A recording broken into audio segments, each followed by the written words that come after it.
Hi everyone, Paul and Sam. So another video today. Yes, indeed. Today we're going to cover decanting spray cans so that you're able to airbrush them. Now, the Tamiya range of TS sprays, AS sprays, and the polycarbonate for RC cars are very, very high quality spray paints for the hobby.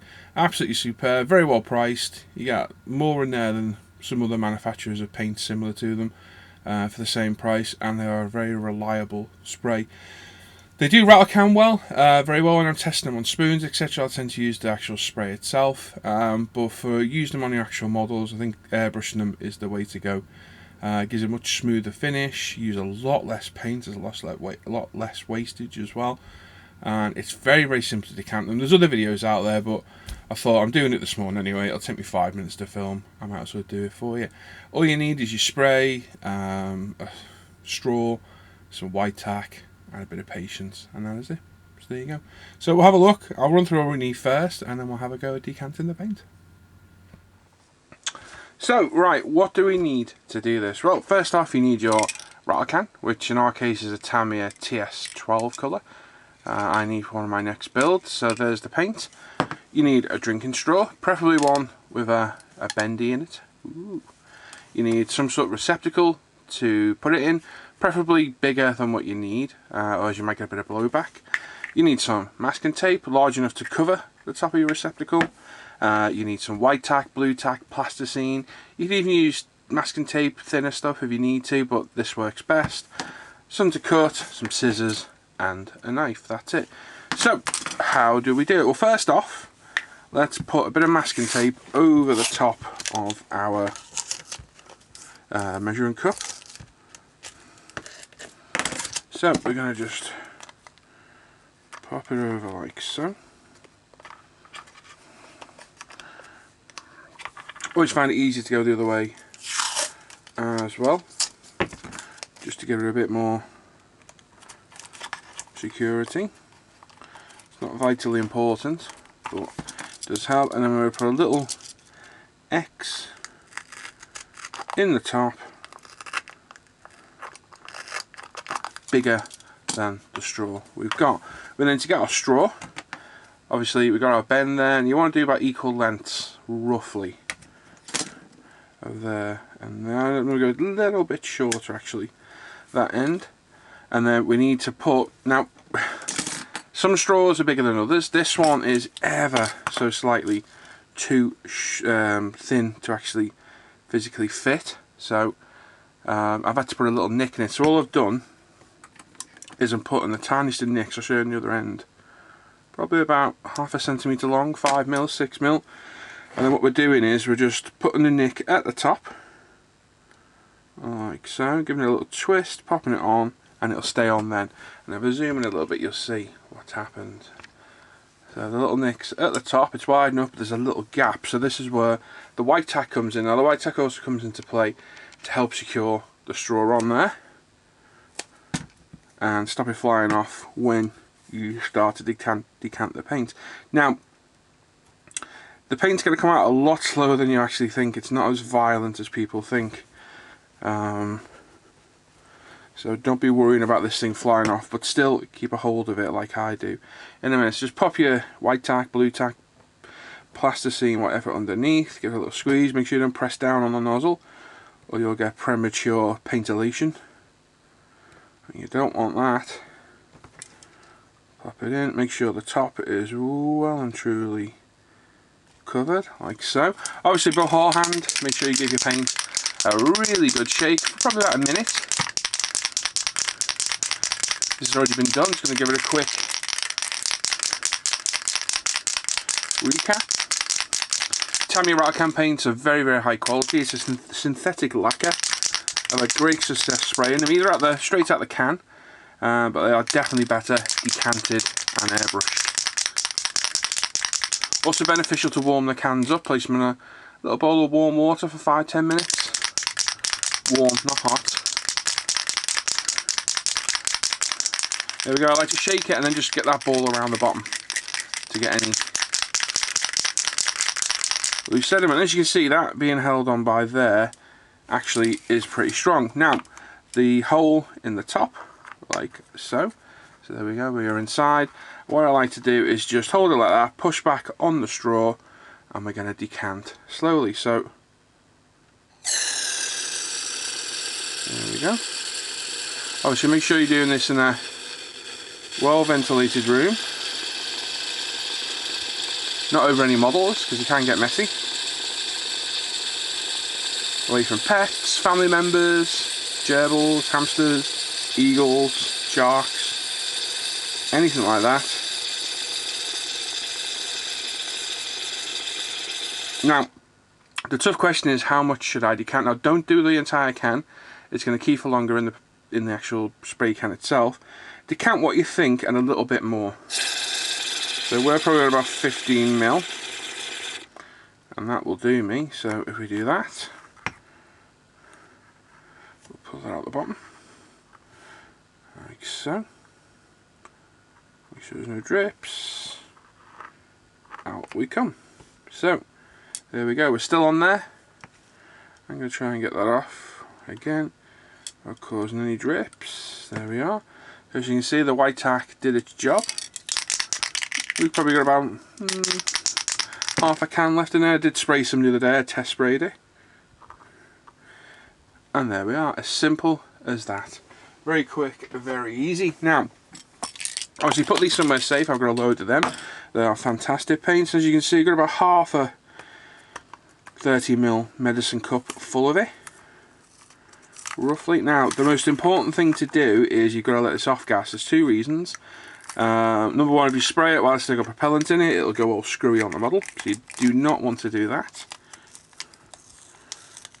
And if you are going to put it in a sealed jar container, you need to let it off gas for, I would say, around 12 hours. So if I was to do that, I'd probably put a little bit of cling film over the top with a hole in it, because as it's off gas and the gas is building up, one of my best friends, Nige, decanted some Tamiya primer, popped it in a plastic bottle, put the lid on, put it on the shelf in his office at work because he was modelling in his workspace, and 10 minutes later the bottle exploded, covering him, his dog, his workspace and most of the office in grey primer. So you've got to let it off gas. If you shake it, you'll see the bubbles start to appear. This one's not particularly bad, but they are in there. Now, what I have bought off eBay is some of these little, I think these are 17 milliliter dropper bottles.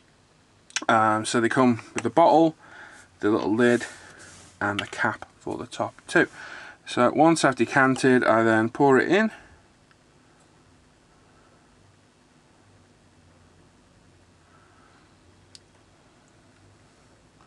Once it's off gas, the lid will go on, and I should keep in there for the foreseeable future. So there we go. We'll pop our lid on, like so. And when I keep that, there's a tiny little hole in the top, so it's going to off gas safely. No dust is going to get in there. Place that on top loosely. Job is done. And look at that. Didn't spill a drop. Not a single drop. Got one tiny bit on my finger. But no mess, no fuss. Quick, easy, simple. Once that's off gas, it's a very, very forgiving paint to spray. The only downside with Tamiya TS sprays is some of the colours are a little bit of a, what's the word I'm looking for? Compromise. They're not exact. This is for a TNT Subaru I'm doing. Probably needs lightening a little bit, so add a little bit of white to it to give it a bit more of a lighter tinge. But they're very, very good paints. And if you're building Tamiya car kits, a lot of the car kits do call out for this paint. So, like I say, remember, leave the bottle lid off for, I would say, 12 hours, just to make sure it's off gas. You'll know if it is, because put the lid on, shake it. If you feel the bottle, you know, go hard all of a sudden, take the lid off and get masses of air escaping, it's still off gassing. Leave it. Once it's off gas, you can put the lid on, put it away, and it should stay good for quite some time. Like I say, I always do a little bit more than I think. Number one, that level will drop a little bit once it's off gassed, I've found. And it's better to have, you can actually see it bubbling away in there now. Don't know if you guys can see it, but it is. It's quite ferocious when it bubbles away.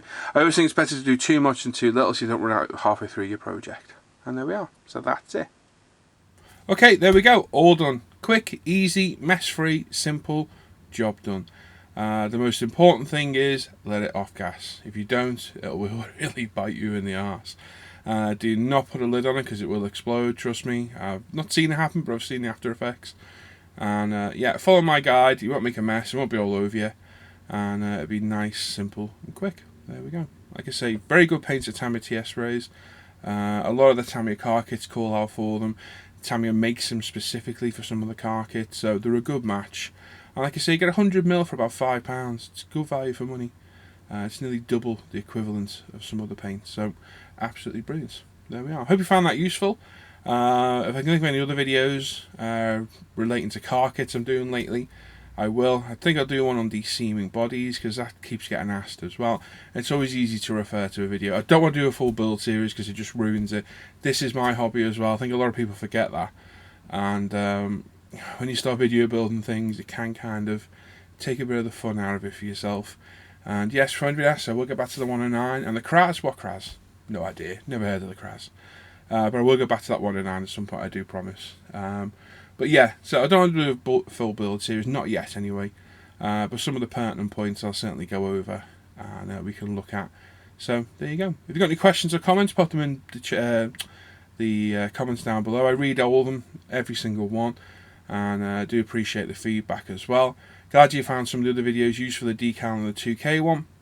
Is there anything else particular you'd like to see? Let me know. I can't promise I can do it, but I'll try. And there we are. And as always, check out the Facebook page and the forum, International Scale Modeler. Free, well run, friendly, nice place to hang out. Come on over, say hello. There's definitely a car vibe over there at the minute that I seem to have kicked off. There's also a car and bike build over on the forum as well, which is perfectly timed.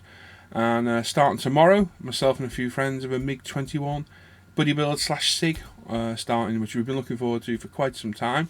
It's a privilege to build with some of my very good friends, and it's going to prove to be an excellent build. So head on over there, look at those as well. Also check out the ISM Live at the Bench Friday night show, 7:30 UK, 8:30 Europe, and 1:30 PM Central US. Every Friday we've got a live show covering latest kit releases, looking at people's work on the Facebook page and the forum, what myself and the crew have been building and buying as well. Questions from you guys in the chat, questions for the crew. We've got our free prize draws, and on the 6th of April, very important, we're going to do another Models for Heroes auction. We did it last year. We raised, I think it was over £2,500 for them, and I'm hoping we can at least equal or smash that this year. So I know a lot of people send kits and paints and things in to donate to Models for Heroes. That's fantastic.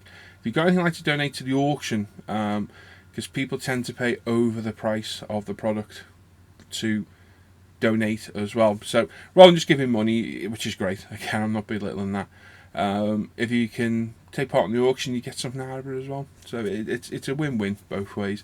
If you've got anything you want to donate to the auctions, let myself or any of the live crew know. We're taking the donations now. We're going to stockpile them, do a big list of what we've got, and like I say, I hope we can knock out the park to what we did last year. I really do. Models for Heroes is a fantastic charity. Malcolm and all these guys and girls over there do a fantastic job, and it really is a worthy cause. So 6th of April, Friday night, come and join our auction. The whole night we're dedicated to Models for Heroes, and let's see how much money we can raise for them. We've got plenty of time, so there's loads of time to get organised, get loads of kits, paints, airbrushes, anything you want to donate towards it. We'll auction it live to our viewers who auction, put their bids in the chat, and the highest bidder wins. It's as simple as that. Every single penny, well, the postage obviously, goes to Models for Heroes, and it's a fantastic cause. So make sure you come and support us that night. And like I say, if you've got anything, let us know, certainly. And there we are. So thanks for watching today. I'll catch you next time. Take care. Bye bye.